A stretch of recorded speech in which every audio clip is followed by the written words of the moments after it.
Hey Tim, Carlo in here with Professor Chris, and we're just going to take a quick look at the cutting armbar from guard.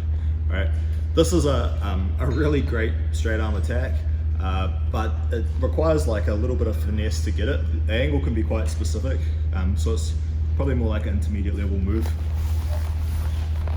So in the guard position, and the setup we're going to use for this, or the situation we're going to apply this to, is when my partner grabs my head. So he dives in and he gets a strong lock on my head here. Maybe he's trying to apply some shoulder pressure to my chin, and it's getting quite uncomfortable, right? So the first thing I want to do is I want to create some frame around that shoulder. So I'm going to come in from behind on the underhook side, and then on the head side, I'm going to bring my forearm through. I'm going to put those two into a gable grip position. I use both my forearms pushing away, as well as my legs pushing backwards to fight against my partner's crush, because worst case, the pressure can get to you a little bit. So palm to palm, I start to drive away and create a little bit of space. Right? From here, my ear is going to pinch to my shoulder, and I want to trap my partner's arm in here. I'm then going to slide my top wrist down the back of his tricep towards the elbow. And notice I went from the top side, and I roll under because the direction of my partner's arm was bending here. And I really want it to be at this part, the blade on this part of his elbow, not on the top of his arm.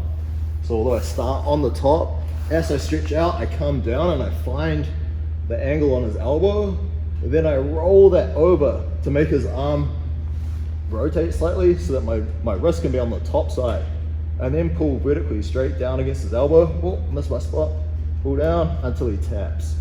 The key thing here is I can't do this attack while my chest is underneath him. If my chest is supporting the movement and I'm pulling down into that same space, I can't get the submission.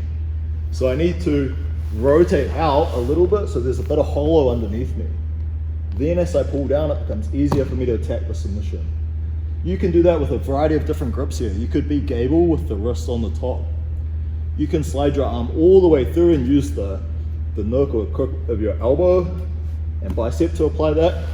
Or you can move out even further and use your knee to create the lever. Okay. So cutting armbar from the guard, using our gable frame, push away, reset behind the elbow, turn them over a little bit, and then apply downward pressure. Let's have a look at it. If we were to do it from standing, if you need a little bit of extra practice, it's really as simple as this. Put your partner's arm on your shoulder. There's a big hollow beneath. We ride our wrist to the back of the elbow. If I go straight down from here, his arm will bend. So I need to add a little bit of rotation over first. I then pull down and release when my partner taps. It'll be quite a sharp pain on your elbow for this one. Make sure you guys tap nice and early before you do any damage, right? Let's give it a go. Cutting armbar.